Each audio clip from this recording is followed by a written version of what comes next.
those of you who missed it last week, it was a wonderful presentation, Joseph and the amazing Technicolor Dreamcoat. But you know, as I referenced, it's not only a Hanukkah story, it is a Christmas story. You think about Joseph languishing in prison for years. He didn't give up. He kept faith. He didn't complain. And I said the point of the story was really for me, regardless how dark or how bad things get, there's always light and there's always hope. That story reminded me of another man who unjustly languished in prison for 27 years on a little island off the coast of South Africa. He would later win the Nobel Peace Prize. In 1993, Nelson Mandela became the first democratically elected president of South Africa.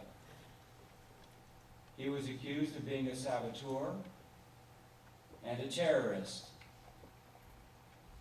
Let me ask you this. How does a man who's been in prison for 20 plus years keep from becoming bitter and angry and disillusioned? I believe it had something to do with his spiritual life, his belief in the essential oneness of all humanity, and his belief that even one committed person could punch a hole in the darkness of injustice and human suffering. Perhaps Mandela's philosophy of life is best summed up in the African word Mabutu. Mabutu, a belief, no, a way of life which honors the virtues of respect, caring, unselfishness, human dignity, community, and justice. Mandela was offered a pardon at least twice while in prison. He rejected those pardon offers, believing that it would cause him to compromise his deepest values.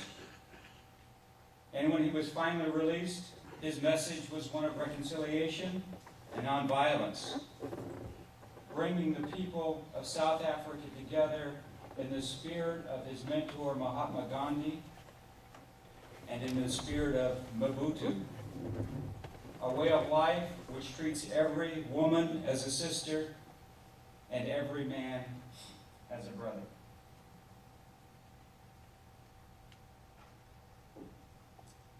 Well, the Hebrew prophets proclaimed these same big ideas as they reflected on the Messianic age, the Golden Age.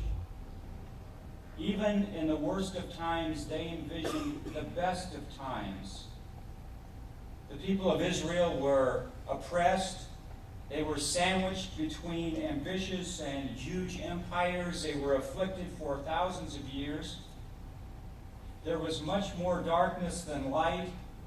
Their situation was a breeding ground for despair, for violence, for hatred, and for revenge. And then in the midst of this milieu, this violence, this fear, this oppression, comes this incredible word of hope from the prophet Isaiah.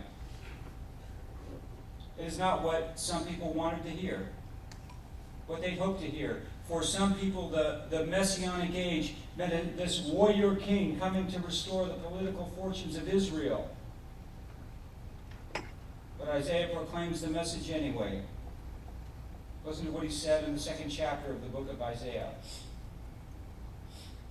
Many people shall come and say, "Come, let us go up to the mountain of the Lord, to the house of Jacob, that he may teach us his way, and that we may walk in his paths. For out of Zion shall go forth instruction and the word of the Lord from Jerusalem. He shall judge between the nations and shall arbitrate for many peoples.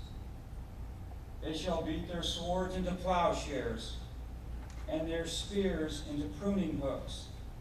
Nation shall not lift up sword against nation, neither shall they learn war anymore. O house of Jacob, come, let us walk in the light of the Lord."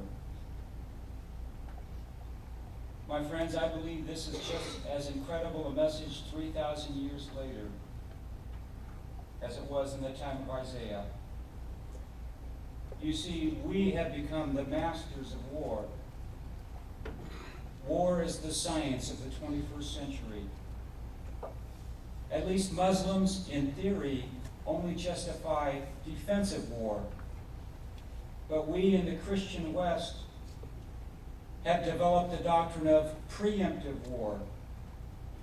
And war and the war industry is the fuel which powers many of the world's economies. We are masters of war. And 800 years before the birth of Jesus, the prophet Isaiah called for an end to the pedagogy of war. We shall learn war no more, and instead walk in the path of peace, which is the path of the light of the Lord.